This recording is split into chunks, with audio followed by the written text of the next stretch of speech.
absolutely devastating.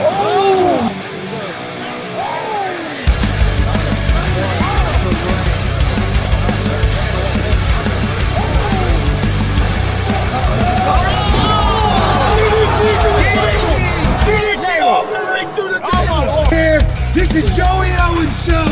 They've been trying to get me on this broadcast forever, and this is the worst damn broadcast I've ever been on. So you all can kiss my ass while I win this match.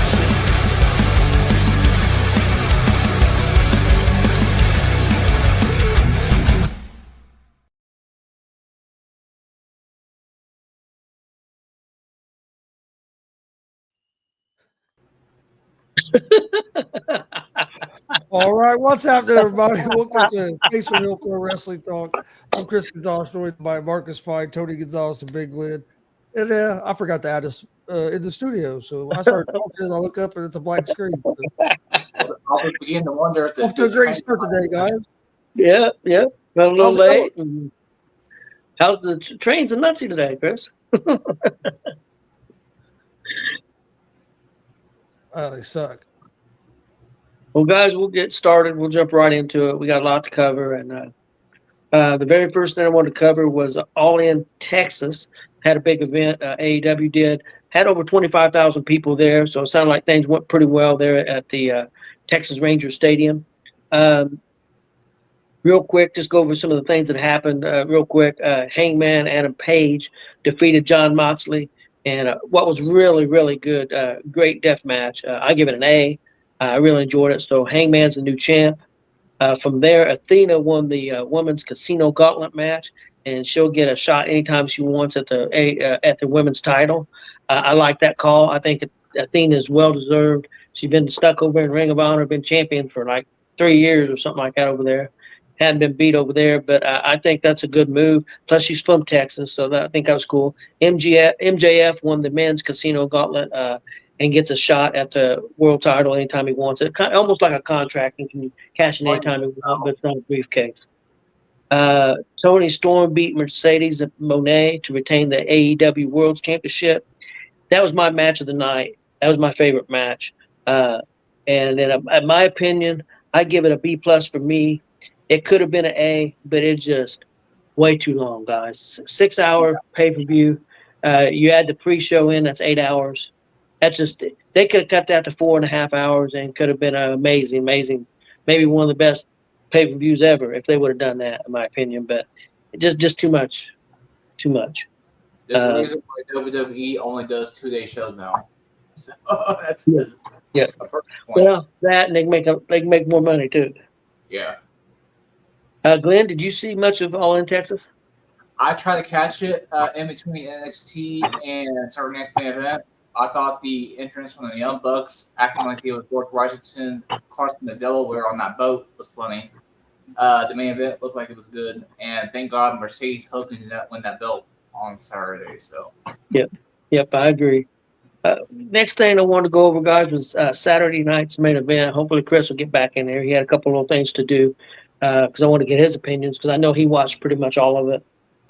First matchup, guys, was Randy Orton with Jelly Roll and McIntyre with Logan Paul. Orton ended up winning the match, but ended up getting beat up pretty good. Him and Jelly Roll did, but that's by the end. But want to get your guys' take on the match and who you think this is going. Well, I pretty much know where it's going. It's going to be a tag team match at SummerSlam. And also led to some interesting stuff on TV last night with the one of the late night talk shows, Jimmy Kimmel. Jelly Roll was filling in for him, and they did a nice thing on there. I thought it was pretty interesting. So, Marcus, I'll get your take on that match first. What do you think? I thought it was a good opener. They didn't take long to go ahead and start using that damn announce table, did they? No. I mean, they need to have a match out there where you will be DQ'd if you touch the announce table, or you go through the ring timekeeper area. Yeah. And I think it's funny that, and I'm just being funny here, that nobody touches the Prime display. All that shit goes on out there. That Prime display does not get touched. Well, they used to, and I wonder if something didn't happen. Maybe they said, "Hey, we're tired of you guys messing with our stuff." It may have came up. But all things considered, it went very well. I like the stare downs. I like the Jelly Roll held his own very well against Logan Paul, and that Claymore at the end come out of nowhere. Of course, you can't see it. Yeah. In the audio, if you was in the live arena, you'd see McIntyre coming. I kind of like how they all of a sudden bang, there he was, and they set that up well for SummerSlam. Yeah, I love when they do that. When they come out of nowhere, WWE does that better than anybody with their camera shots. It's fantastic. One thing, real quick on Jelly Roll, he has moved to Florida right now, and he's training every day at NXT. I bet he's training LG guys. Yeah, well, no, they said he is working with Undertaker.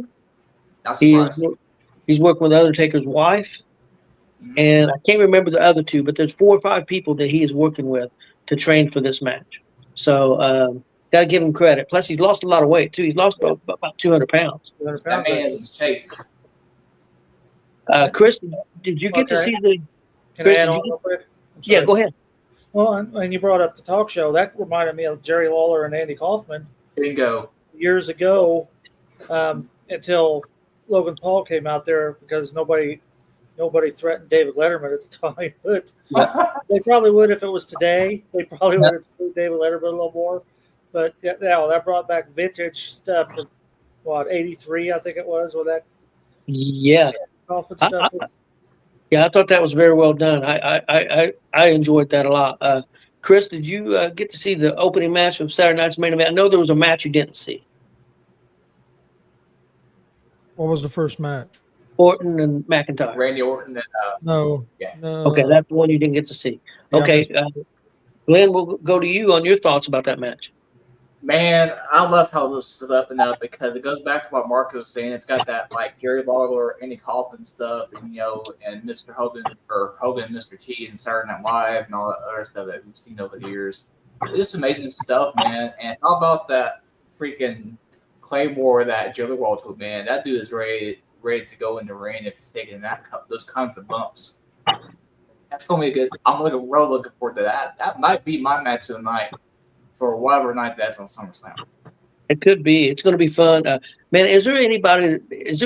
I know there is better heels, but Logan Paul does a hell of a job. Oh gosh, yeah. I mean, I like Jelly Roll and I like Logan. For the men, he's one of the top heels. Yes. Yeah, he does fantastic, and he gets under the crowd's skin. I mean, he don't have to be out there very long. I think he just shows his face and he gets under their skin.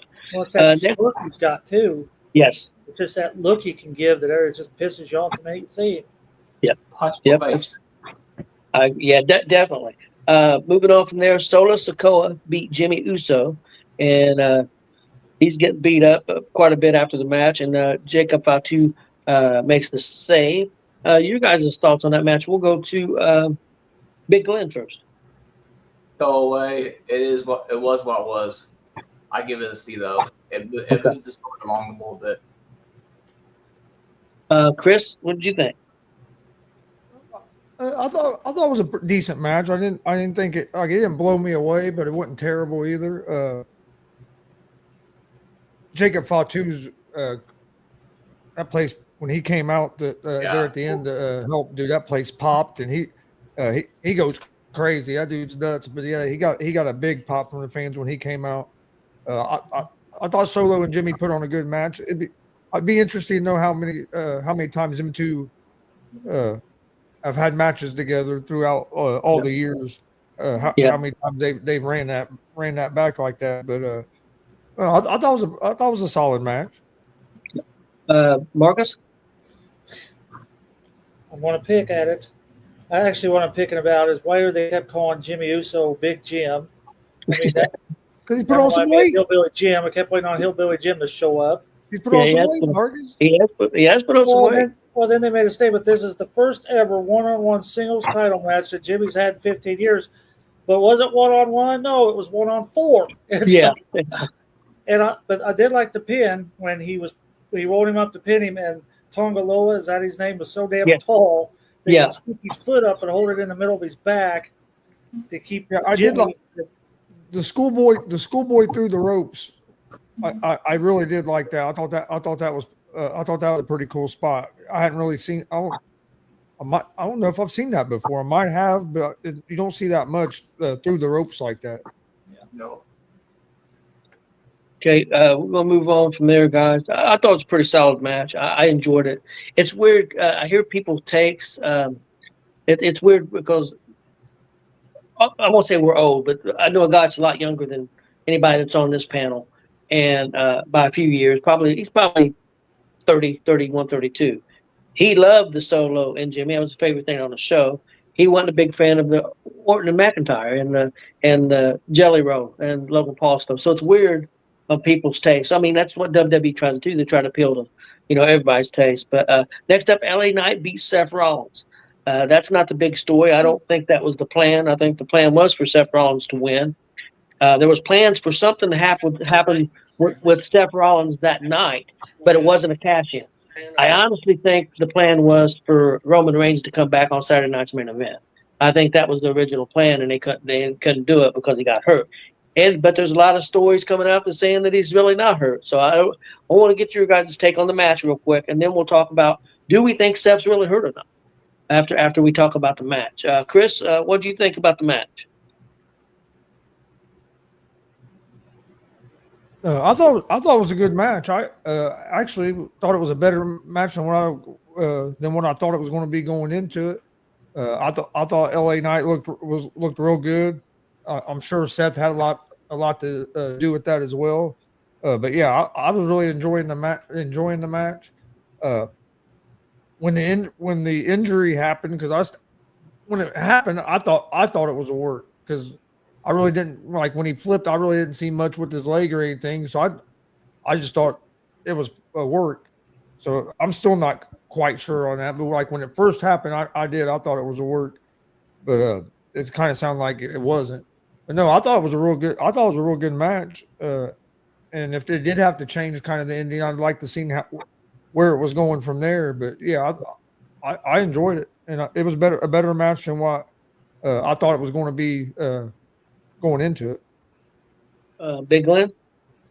Liked it. Sucks the ending was what it was, though, because obviously you can see there was more to be had there, and meat left on the bone in that way. As far as the Seth Rollins injury, I don't think it's as bad as everybody thought it was originally. I think WWE's doing a good job of keeping those questions in the air. Marcus?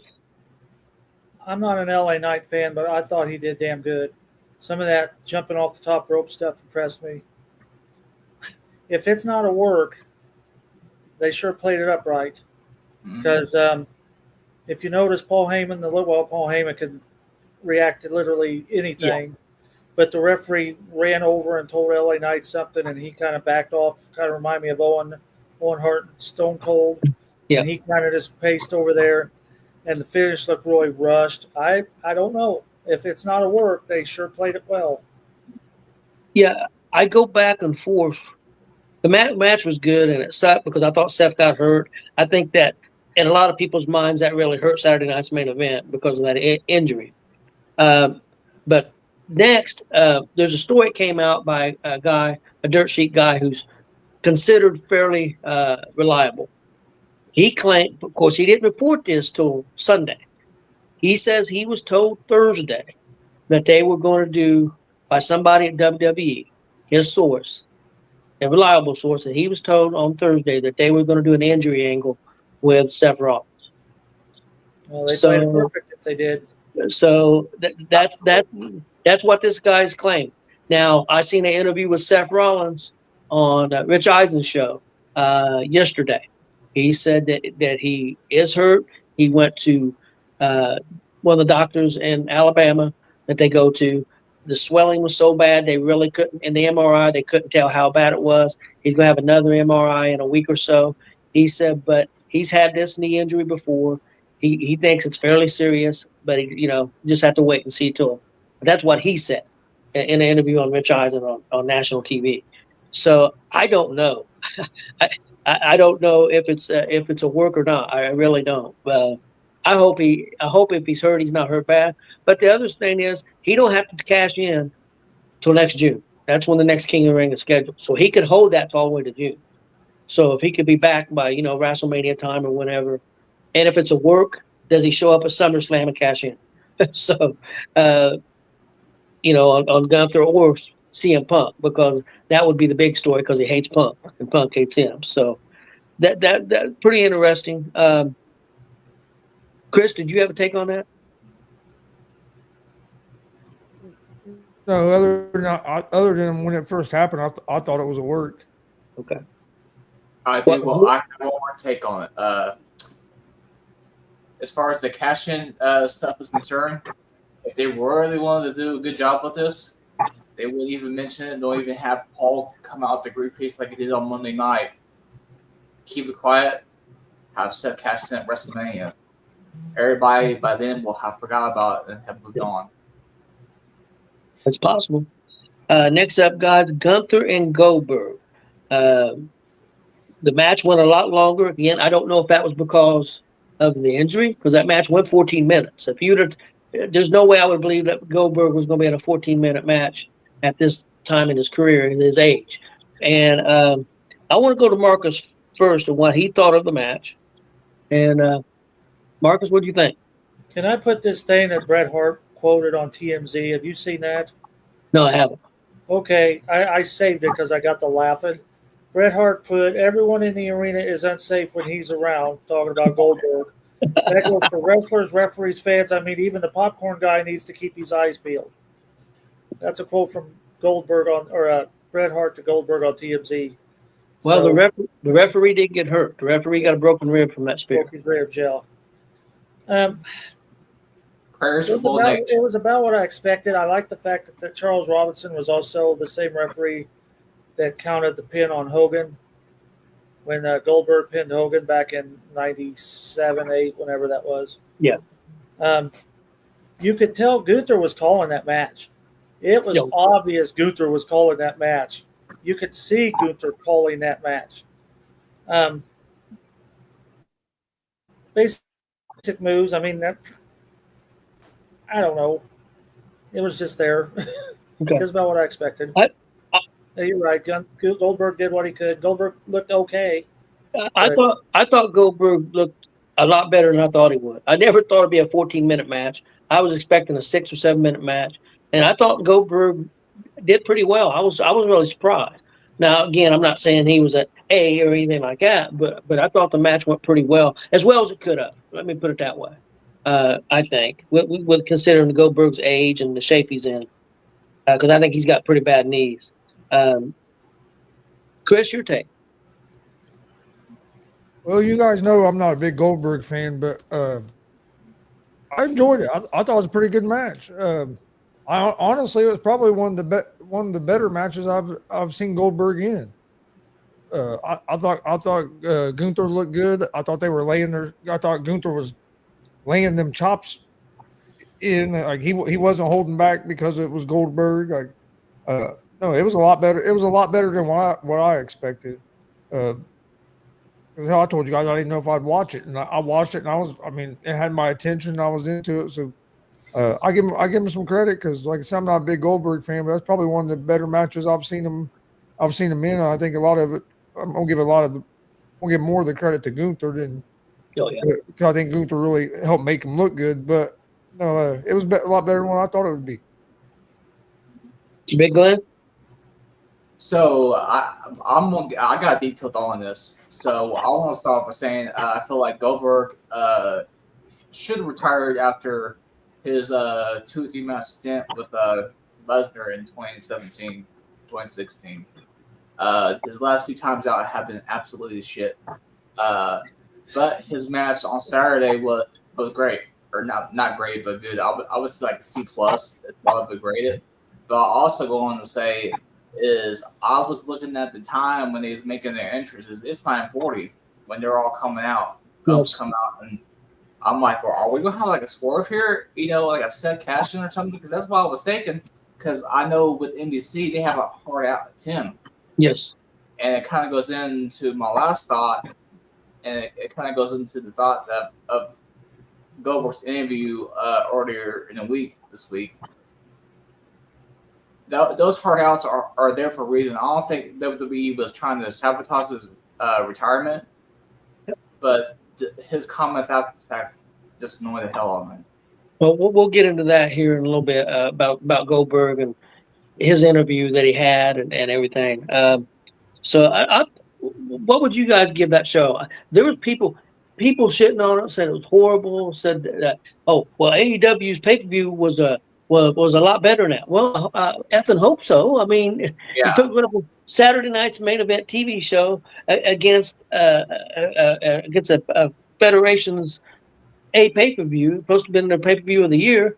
I would hope that AEW show was better. I mean, the reason why it's C+ though is because the match was passable and the having like Doug Dillinger guide them out to the ring, Goldberg out to the ring. You know, the small things. I mean, even Pat Miller was out there. You know, stuff like that. So that's why the main reason why it got the grade that it did. But it wasn't shit though. I will say that. I would have gave it a B. Go ahead, Chris. I was just gonna say, I thought it was a pretty good show. I enjoyed the show. I didn't see the first match, but it sounded like it was a good match. But I would have paid to fly down for those. I saw the rest of it. I thought it was a pretty good show. I mean, I'd probably give it like a B plus, somewhere around there. I know a guy that does a lot of podcasts as a fan, and he was on Hollywood House's show. He went to he was just typed in and stuff, but he went to all three shows. He went to NXT. He went to NXT. He went to Evolution, and what was the other one? Saturday night's main event, NXT and Evolution. He went to all three shows, and he said all three of them were killers. So he had a great time. And so, Marcus, your take on that show? Well, I got a quote. Was Ernest Miller one of the guys standing there with him when he comes out? Yes. I thought that was more. Look, I think that's Ernest Miller. He's gained a little weight. Yeah. But yeah, I thought that's who that was. Oh, I gave it a B. I thought it was a decent show. I mean, you're right. It wasn't pay-per-view quality, but it was Saturday night main event quality. Yeah. It was. They can't do pay-per-view on the NBC. People got to remember that. You cannot do that. A lot of that stuff you could do on premium live events on NBC. You have to back it off some. So it's not going to be, absolutely. My only nitpick on it is Sergeant Billy Parker. Where was he at? I mean, he may have been in the back there, but I didn't see him. Yeah, that's true. We're going to move on real quick. If you got anything to say on this, Glenn, I'll let you say afterwards. We're going to give a quick NXT review. Thought it was a good show, and I really enjoyed it. I was a little surprised because I wasn't expecting a lot. I didn't think their build was great for this show. NXT usually does a better job. But the match, one of the best matches of the weekend, period, was Ethan Page, and he beat Ricky Saints in a Falls Count Anywhere match. Some very creative stuff. Really, really loved that match. So that was my match of the show. And like I said, it was a pretty good show. Glenn, did you have any takes on NXT? How about Blake Monroe helping out Jason James? Because it got me thinking after the match. I was like, Blake Monroe fits more in with fatal attraction or fatal influence than she did with Jordan. So I was like, damn, they got us. Yeah, that's true. Okay, and next up, guys, WWE Evolution. I really enjoyed this pay-per-view, man. One of the best pay-per-views of the year, in my opinion. I loved it. I'm still catching my breath from it. Okay. There was a lot of good matches on the show. They started off the show with a really good match with Becky and Lyra and Bayley. I thought it was an outstanding match. Glenn, what's your take on that match? A little bit surprised by the outcome. Great match. I'm not sure if I would have Becky in there just yet. I would have Becky probably face the winner at SummerSlam. But, yeah.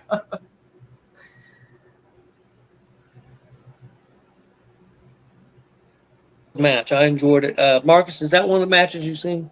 Yeah, the only one I didn't see was the NXT ladies and Trish Stratus, but I have my opinion on why I didn't watch Trish Stratus. But when you Okay. get to that, I'll tell you what it is. Okay. But yeah, I seen it. Oh yeah, I thought they came out of the gate. I was impressed. I have a 5-star on that match. I agree. To set that show up the way they did, Becky looked like she finally got her groove back. Yep. Because she looked a little stale there for a while. I don't have any complaints. I mean, I even seen some unique stuff out of them women. I mean, you got to be agile. Those ladies and they're doing their yoga and all that stretching and stuff. That you need to do that with some of those moves those ladies do, and the breaks when they break the pins up, jumping off on top of each other like there was, and when she was doing that cradle and geez, yeah, I was impressed. I was very impressed. Yeah, it was one of the better women's matches I've seen this year. Like I said, I thought on AEW that women's match was fantastic. It was my favorite match of the show, and I thought this match was better than that. And then we'll get into the other ladies' match that I thought was really great too here in a little bit. Next thing I want to bring up was the Fatal 4-Way Tag Team match. Thought it was really strong. It features Charlotte and Alexa, Raquel and Roxanne, Asuka, Kairi Sane, and Saruka and Zarya. Marcus, your take on that match? It was labeled wrong. You can't be a fatal 4-way when you got the referee only letting 2 people in the ring at the same one time. That's true. That's true. So it was more like what did I write it down? A 4-team tag, a 4-way tag team. That's what it was. It wasn't a fatal 4-way. Yep. Because the referee was actually making counts and making people get out of the ring. But beside that, again, I think Charlotte found her groove again. And how do you protect? Okay, this is just a simple question. How do you protect yourself when somebody's slamming somebody else on top of you? I don't know. I don't know. And I just don't get that. What is it, Zarya? Yep. She's a beast. Yes, she is. Somebody is a beast. See, I'm laughing because I'm looking at my notes. When Bliss went to tag Charlotte or the failed tag, well, they could have tagged. I mean, they were. Oh yeah, yeah. She could have tagged easy. She got too close. But it was like she was hitting each side. It's like, well, you're close enough to tag, but you're making a point not to because you're on each side of her hand. So I had to laugh about that. Let's see what page 2 says. It was good to see a Flair in Atlanta because Ric Flair. Yep. Charlotte's spear was spot on. She needs to teach Jey Uso how to spear. And the teamwork on these pin maneuvers, because a lot of these pins, it took 2 of them to execute the move. So I don't have nothing to complain. That was another 5-star match. I mean, Marcus, I know you said you only missed 2 matches. I'll tell you what, every match on this show I thought was just, it was just fantastic. I really enjoyed it. I think that they've got Charlotte in the right place with a tag team with Alexa. I think it's going to help her character. She got cheered. The hot tag. That was one of the loudest pops of the night when she finally made that tag. Her saving Alexa. I think they're moving in the right direction with her, and I think they need to. She don't need to be the top of the car. They got plenty of people for that right now, young people. But there's still a place for her there. Glenn, what do you think? I love it. And I love the character development with Charlotte and Alexa, like the little pat on the head, I was referenced that a second ago and stuff, man. Great match. I'm looking forward to Zarya's heel turn with Sol Ruka. Yep. Sol Ruka is going to be the face of NXT within the next year. If she don't get moved up. Yeah, might. Hey, she got the fans behind her, man, and she got the work and rework to the max. So they need to work on her mic skills, though. She's got to get more comfortable there. So I agree with you. Next up, guys, Jade Cargill beats Naomi in a no-hold-barred match. I thought Jade looked pretty good. I may have been because of some help from Naomi. I don't know. I think that kind of match helps her. Those type of rule matches are going to help her because she's still a little rough at times. She's not smooth. I don't know if she'll ever be smooth because she's just so big, and I don't know if she's comfortable all the time. But I thought that was a pretty solid match too. Big Glenn, what do you think? It was a good match. It kind of set up for the end, obviously. So Yep. Marcus? I'm going to go back to Saturday night's main event to where they set this match up with Bianca being the special guest referee. Yeah. I'm laughing because Bianca forgot to get dressed, I think, before she came out to the ring to announce the special guest referee. But I thought it was funny because they got out there and he says, I need a lady that's going to maintain order in a no-holds-barred match. Yeah. Why How do the you? hell do you maintain order in a no-holds-barred match? That's the whole point behind a no-holds-barred match. Exactly. There is no order. But anyway, so I thought it was funny that they grabbed the camera. They must have tore that up because I was waiting to see footage from the camera that she grabbed and used. Yes. And they didn't show it, so they must have tore it up. Naomi putting the trash can on her own head. Yeah. He started, and Naomi kind of like pulls it down over the top of her. Because they never got on her. They never got it on her. She had I to. know, so she pulled it on her. But there's a lot of good things. Ramming the chair in her face when she fell down through the Slim Jim table. Did you see her blow her nose on her though? Yeah. So I thought, oh, she just and the finish was good. So I, it was a decent match. It was just I was being picky because some of the stuff was like, you know. One thing I did like was when she, I believe it was, I can't remember which did it who to who, but where they were taking her eye and kind of sticking it into the chair leg. That was Naomi against Jade, I believe. Because I think so. I like that, but I thought she should have. I mean, I think she should have done a little bit more. It made it look a little better, but I did like that. Next up, guys, I had the Battle Royal, which Stephanie Vaquer won, and she'll get a shot at Clash of Paris for a women's championship title match. I thought the Battle Royal got off to a little bit of a rough start, but I thought it finally got to the middle and flowed real good, and I thought it was pretty entertaining. I liked the way they ended it. The ending was, kind of different. And the fans love Stephanie Vaquer's that move that she does, and the fans are happy. She's over. She's about as over as you can get, especially for somebody being pretty new. Big Glenn, your take. Oh, you know I love this one because I love Stephanie. That chick's gonna be special, and they should already have her in the Hall of Fame at this point. Obviously, the end of the match was amazing. Lash Legend made herself known in that way with the Nia Jax spot. That was amazing. It was just great all around, honestly. Marcus, what you? I got one thing I want to get across. Let's just retire the Bell Twins because those two just annoy the hell out of me. Yeah, I can't really disagree with you on that. But there's a lot of fans that like her. A lot of fans follow her. She's got a big following, and that's why they bring her in. Marcus? He walked on me. Because the first thing I was going to say is, why the hell was Nikki Bella even in that damn match?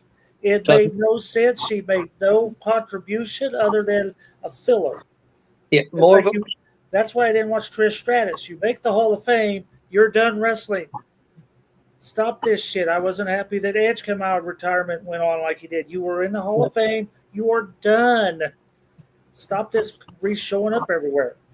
But yeah, Glenn, I agree. Nikki Bella, I'm like, whoopee. I do like how everybody made fun of her. Everybody's doing that hip swivel. Even Nia Jax doing the hip swivel. This ain't 2012 anymore. I like the walking on her. What is her name? Kiani Jordan doing the Kofi Kingston Royal Rumble thing. Yep. The lady with the big hair, the red hair. I don't know her name. She's from NXT. Red hair. Yeah, it's like a big old bun type thing. But anyway, it reminded me of the Glow lady, Lady Maxine. That's the first time I seen her. I thought, you remember the Glow? Yeah. And that's who it reminded me of because she had that big long hair, and that Glow lady had that big long hair. That's all I had to say about her. But, okay. It was all right for a Battle Royal. It lasted longer than any Battle Royal I've seen in a while. Yeah. Normally they get in there and then they say, okay, time's up. Then they'll go 5 or 6 minutes, everybody beating up. Then they say, go home. And then people are flying out of their ring like somebody set a bomb off it. But, yeah. Nikki Bella didn't need to be in it, and that's the only complaint I had. The last match I had down to go over was the final match, the championship match, Io Sky and Rhea Ripley. Naomi shocked everyone by cashing in the Money in the Bank briefcase and becoming the new women's champ. I really enjoyed this match, guys. It could be up for match of the year. I really loved it. The first match I really loved, and well, like I said, I liked the whole show. Wasn't nothing really bad on the whole show. It was hardly been bad. Some things better than others, but I thought the first match and the last match, man, you had bookends of really, really good stuff. Only one thing I didn't like about the main event is your referee gets knocked out, and another referee don't come out, and they let him fight throughout the crowd for 10 minutes. That was the only other thing that I didn't care for. I mean, I know that's the way they planned it and everything, and that's the worst thing in the world. But I really enjoyed this match. I thought it was very good. I'm interested to see what Marcus thinks because I know he's not a Naomi fan. So, Marcus? All right, we'll stop at Naomi. Pretend she never got in there. It was probably the best pay-per-view main event I have seen in a long time. I've never really been a fan. I wouldn't say I've never been a fan of Io Sky, but she really impressed me. And Rhea, you give her kudos because she made Io look really good. They came out hard-hitting. Yeah, I watched it today by itself. I saved it till last, and it was awesome. The only problem I had is the cash in. Why did the briefcase even need to be used? I mean, that was just kind of stupid. Oh no, it's a triple threat. Bang, pin. Yeah. What do you mean a triple threat? When did you turn Money in the Banks into triple threat? Now I know Seth Rollins did. Yeah. He did it before the match even started. He'll just go in there and change the. No, the match was going. Was it Brock, really? yeah, it was in the middle. It was in the middle of the match. Okay. Yeah, I didn't like it was. the ending. I don't care for Naomi. She's playing her part well because she pisses me off. She's rehabilitated her career. She really has. Being a heel, she's doing a good job, and she may end up being the main heel on Raw for a while. And I wanted to get you guys' opinion. I've heard somebody bring this up. Want to get your opinion on this? And some people think that they should bring Lash Legend in and put her with Naomi to make her heater, her muscle, and then eventually Lash could turn on her. Down the road, 6 months, a year, or something like that. I think that's kind of interesting take. And but Chris, did you get to see that, by the way?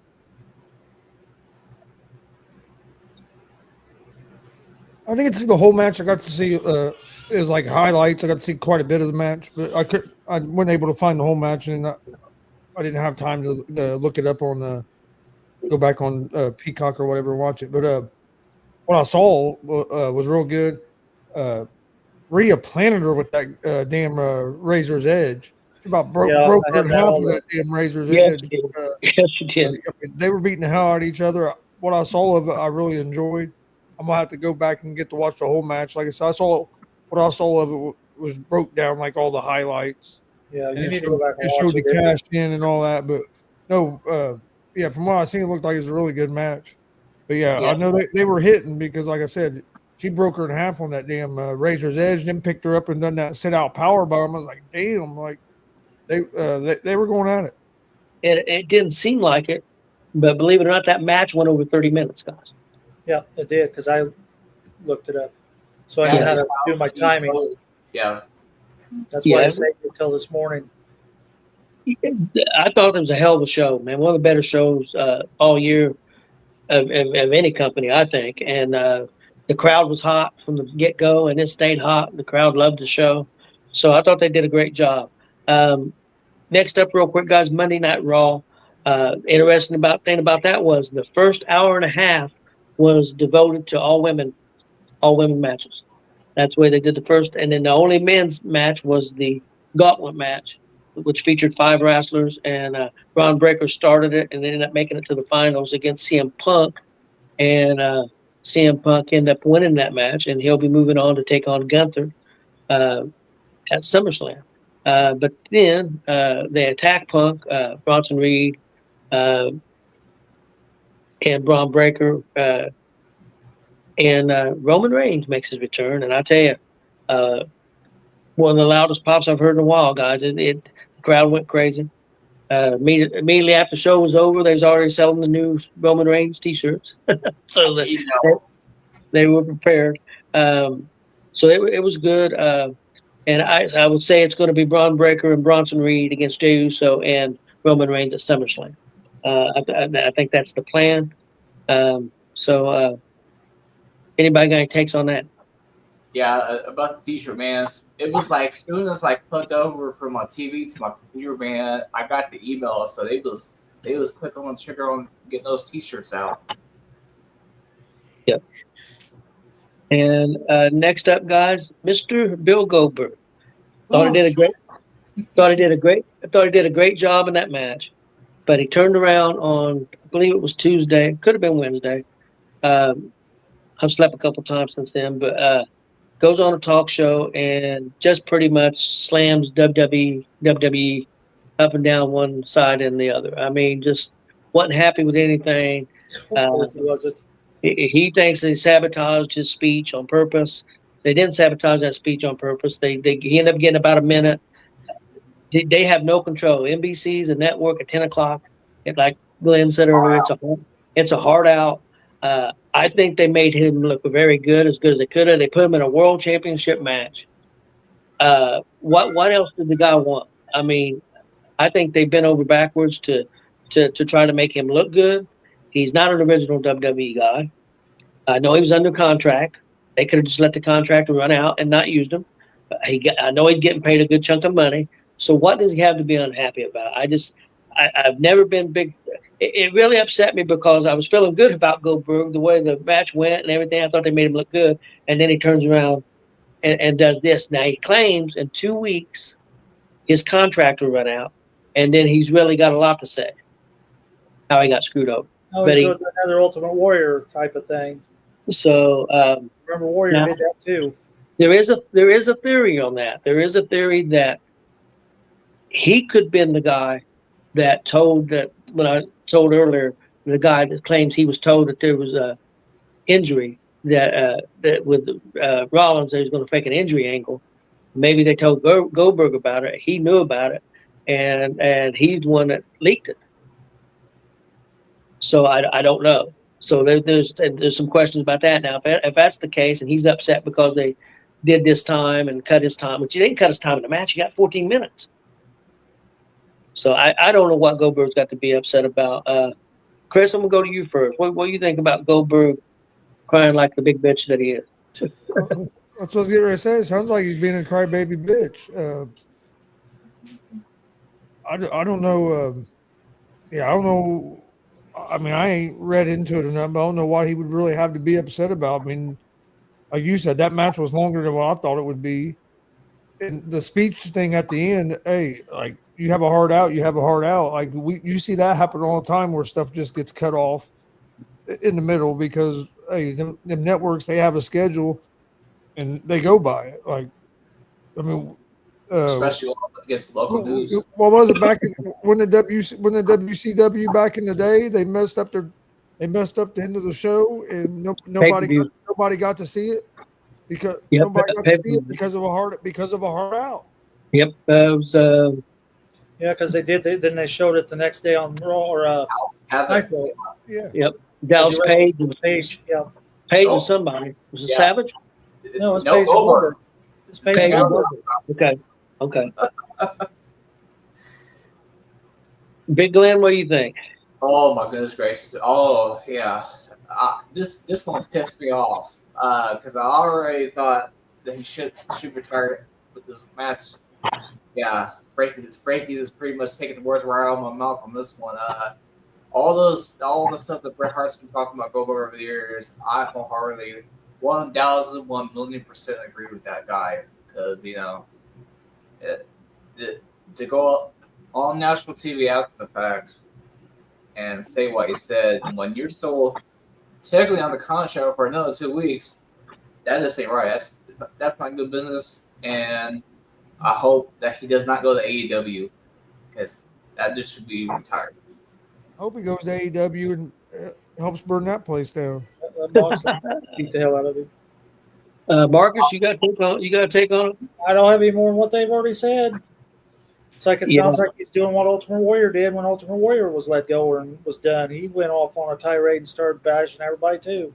Yeah, because a lot of people were real happy with that match. I mean, Dave LaGreca has not been a fan of Goldberg for the last few years, and he hated the idea of having this match.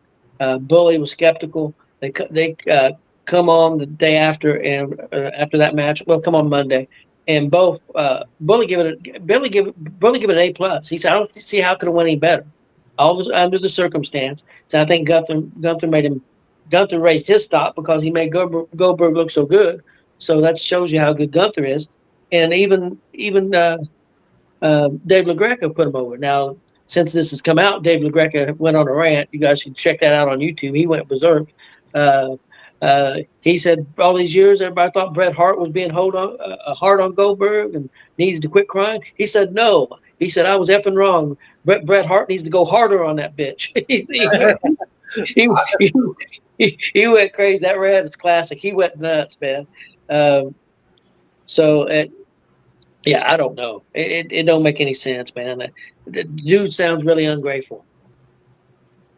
But moving on from there real quick, I wanted to give a little plug for TNA Slammiversary this Sunday in New York City. Looks like when I originally wrote this, they had sold just over 5,000, but now they think they're going to be around 6,000 or 7,000 tickets sold. Just the main event real quick is going to be Trick Williams. He's the TNA champion. He's from NXT. He versus Joe Henry and Mike Santana in a three-way match. I think it's going to be a really good show. I'm planning on watching it Sunday night, and I'll have a review for you guys next Thursday. And I think TNA's moving in the right direction. I think that everything on social media and everything's way up. On their TV channel they're on, they're maxed out about as good as they're going to do on that channel. But there's some rumors that they're going to get a TV deal. And I still wonder, and Big Lynn, I want to get your take on this. Do they end up on CW on a Thursday night to match up with TNA? I mean, with TNA and CW with that partnership? I say it's quite likely. TNA's about to go to the roof. Not like to the roof, like all Raw, but it's going to get up. Yeah, I agree. So they're moving in the right direction. A couple more things, and we'll get out of here, guys. Just wanted to give it because of this young lady wrestled a lot here in Indiana. Billy Starks is going to be on AEW Dynamite this Wednesday on TBS and HBO Max, taking on the AEW champion. I don't think it's a title match, but we're going to be taking on Timeless Tony Storm. So that's a big opportunity for Billy Starks. So definitely check that out. Wanted to bring up, I want to get Chris's take on this real quick. Kurt Angle is going to be part of the Real American Freestyle Wrestling Commentary Team. That's the wrestling organization that involves Hulk Hogan and Eric Bischoff. It's regular like freestyle college type wrestling. They're going to do a lot of stories and behind the scenes stuff with that. But Kurt Angle's been announced to be a part of that. Your take on that? They've only sold maybe 400 or 500 tickets in a place that holds. I think the place actually holds 11,000, but they've only set up 3,000 seats, and the show's coming up at the end of the month.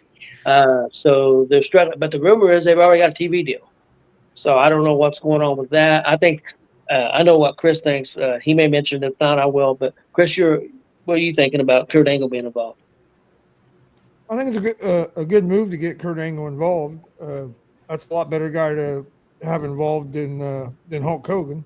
I mean, Hulk Hogan just never really had nothing to do with amateur wrestling, for one, and for two, with Hulk Hogan you have all the other political bullshit and all that stuff. Where that you don't. Kurt Angle was well known for his amateur wrestling before he ever was in professional wrestling. So I think it's a good move to get Angle over there. I'd like to see them get Daniel Cormier Cormier involved.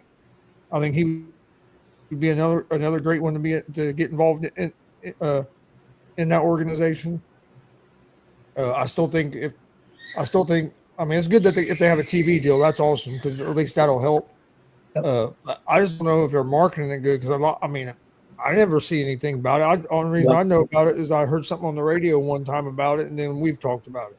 I mean, you never see no advertising on TV about it. I still think if for it to really, really work, I wish somebody like Dana White would take it over and do because, like I said, they're doing that jiu-jitsu tournament under the UFC umbrella. If they'd done something like that with the wrestling, I think it would really take off. But I just don't know if Bischoff and Hogan. I mean, you have Izzy Martinez, he's popular in the wrestling world, but how popular is he outside of the like amateur and collegiate wrestling? That's why I think Kurt Angle's a good get because everybody knows Kurt Angle. Yes. But they need to promote it more, and I think if they could, if I was running that, I'd be getting a hold of Dana White or TKO and be pitching the idea of like, hey, let's see if we can work something out because I think that would be their best bet of trying to really kind of explode it and get it moving in the right direction. Well, I know when you talked about it before, you had an idea that I thought was great. They're doing this at Cleveland State University at one of the arenas. Cleveland State's not a big. I'm not saying they don't have a wrestling program or a good wrestling program, but they're not a big wrestling program. They're not big known. You do it in Iowa, Penn State. You would have had a building crowd. It would have been nothing for them to sell 3,000 seats in Pennsylvania or Iowa. They sell out they'll sell out the damn basketball arena in Iowa for a wrestling dual meet. Yes. If you had that in like Iowa or Penn State, Oklahoma, Minnesota, even so if you have it somewhere like that. No, Chris, they could have did it at IU. A lot better. They could have did it at IU University and did a lot better than what they're doing in Cleveland. So they've made a couple mistakes in my opinion. Or hey, why don't even say Ohio State? Yes. Actually, anywhere in Ohio, like you could have done it anywhere in Ohio, and it's going to draw good. Like, we went and watched Ohio State and Northwestern at a high school in Cincinnati, and you couldn't hardly get in the building. Like it was standing room only, and that, you know what I mean. That was just at some high school right outside of Cincinnati. They just had a college dual meet there one night, and boom, it was. Yeah, there's probably I would say 5,000-6,000 people there. Yes. Yeah, the tickets are not real pricey either. I mean, they're so I think they would sell if they did it in the right place. But I think they made a mistake. So moving on, I got one more thing. A story came out today that I thought was really interesting, and it's about AEW. Marina Shafir, who's the big part of Jon Moxley's group now, was on a podcast with Saraya, formerly Paige, and her podcast, and she told about a story that happened a couple years ago, backstage meeting. And the meeting was originally about they had somebody that was leaking stuff to the press or dirt sheets and stuff, and they were trying to get that stopped. But after the meeting, before it was over, a lot of the bigger stars stepped up. A lot of the bigger stars stepped up, and like Chris Jericho, Bryan Danielson, the Young Bucks, Kenny Omega, and Jon Moxley told all the young wrestlers that you're not getting enough reps. You need more work so you look better. The product looks better because we got to get our product better. And told them that we are here to help if you need any help. And also said we can help you get independent dates. Just come and talk to us. And Shafir went on to tell Saraya that nobody took advantage of that situation. None of them asked for help. None of them asked them to get them in independent dates. Not one of them young wrestlers other than her. She went to Moxley and told her about this idea that she had, what she thought about her character and everything and where it should go. And Moxley took her under his wing, and look where she's at now. So that tells you a lot about what AEW's problems can be. And I know Mark Henry's brought this up before, and some other people have brought this up before. The young rap, CM Punk talked about Hangman, because Hangman's somebody tried to give him advice, and he said, "I don't take advice from veterans. I don't need their advice." So I just wanted to get your guys' take on this story, and I don't know how people can say, "Well, this is bullshit." She still works there. This is not somebody that's disgruntled with AEW. This is somebody it's in a key role with AEW right now, and she told this story. I believe it aired today. So I want to get Chris's take first. What do you think about this? Kind of explains to me what AEW's problem is. I mean, because I always say, like, their biggest stars are guys that used to be in WWE that they sign over there. They ain't been able to really create no young stars with the young wrestlers they bring in, and this right here explains it to me. Like, because I've always wondered, like, oh shit, all the talent, Yeah. all the talent that they've had over there with Daniel Bryan, William Regal, Mark Henry, like all the knowledge that they've had over there with guys that could have helped that young talent and kind of showed them how to do it, and it never happened. This explains it. Like, I mean, like you can offer to help somebody, but if somebody don't want to help themselves, you can't help them. So I mean, to me that just shows like some of these younger wrestlers are kind of like just entitled and think they have everything figured out. And if you would listen to some of these veterans, and you wouldn't have to work as hard to get where you're trying to get. Yeah, even Billy Ray, and this wasn't about this, but Billy Ray said the WWE's not doing near as many days as they used to, and he says, and not everybody's going to notice this, but he said I can notice a little bit of a difference that sometimes the wrestlers don't look quite as sharp because when you're wrestling 300 days a year, you're going to be sharp. Yeah, you may be beat up a little bit, but you're going to have everything down that you need to do in the ring. I mean, because you're doing it every night, so you're going to have it down. But when you're not doing it but when you're not doing it every night, it's harder to do. Now you're not as beat up though, but it's still harder to do. Marcus, your take on this? I see it in the independents. I have seen veterans try to help the young guys, and I've seen young guys pretty much tell them, fuck off. I don't need your help. I've seen a guy do it to Rip Rogers. Now, come on. Yeah. Why would you tell Rip Rogers, who's trying to help you, that you don't want his advice? Needless to say, that wrestler is no longer working. And I said, why would you not? Those guys paved the way. Why would you not take that? If they're willing to give you that help, why not take advantage of that? And Marcus, listen to this. I was listening to Mark Henry this week, and he started talking about some of the people that trained him. And he's had quite a few different people. And the time he got in trouble, got sent to Canada and got trained down there, Stu Hart and them, the people down there, when he threatened to kill Shawn Michaels, he got moved to Canada. But anyway, he talked about all the people, and he brought up Rip Rogers, because Rip Rogers was one of the guys that ended up training him too. And he says Rip Rogers and Pat Patterson, but Rip Rogers, he says, is probably top 3 or top 5 trainers in his opinion in the world. And you're not going to take advice from somebody like that. I know, and then to flat out be so damn disrespectful about it too.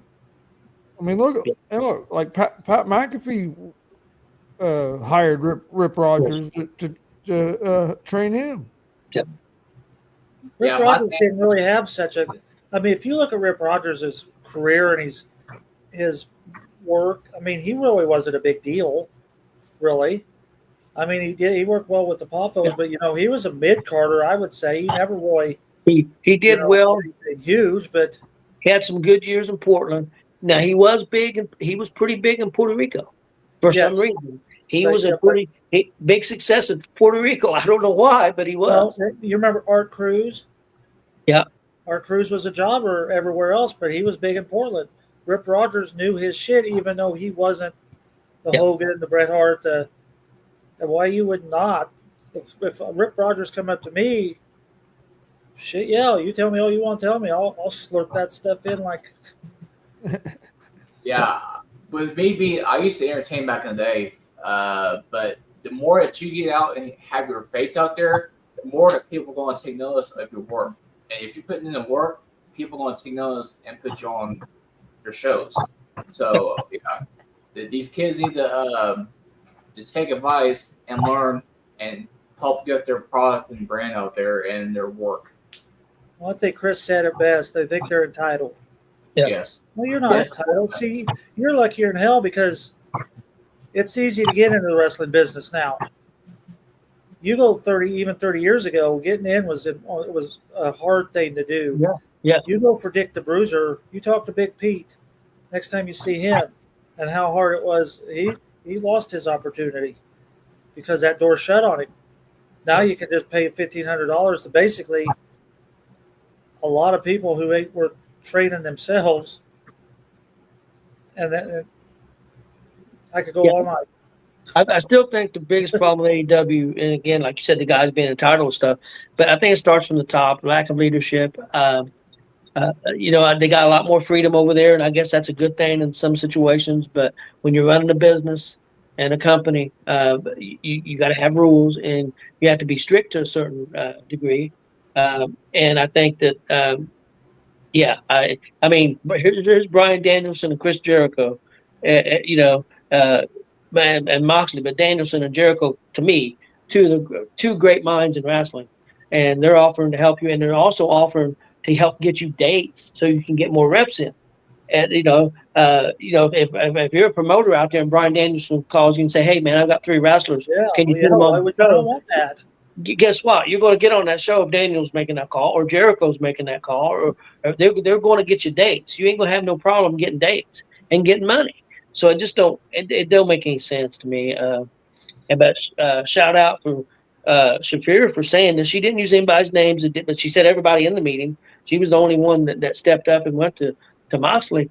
Shout out to her to say this. I mean, probably gonna make her a bad guy out of the locker room, but she's under Moxley's wing, so maybe she don't really give a shit. But and she's done a pretty good job. I wasn't sold on her at first, but as time has went on, she's done a pretty good job. So She gets it. yeah, and she wants to work hard. So anybody got anything else before we get out of here?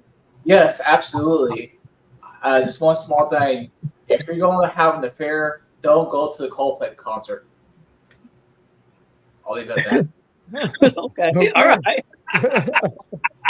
Marcus, you have anything? I don't even know what did Glenn say? I'm sorry. I'll repeat it for you. If you're going to have an affair, don't go to a Coldplay concert. Oh, okay. Yeah. I'll remember that, I guess. You got anything about any affairs or anything, Marcus? No, I don't think so. Okay. I didn't know that was going to be the final thought for tonight, but okay.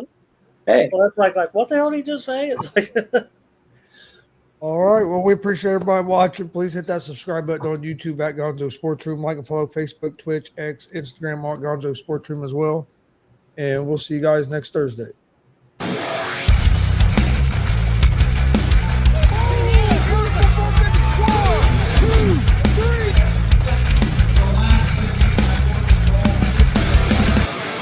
That'd be absolutely devastating.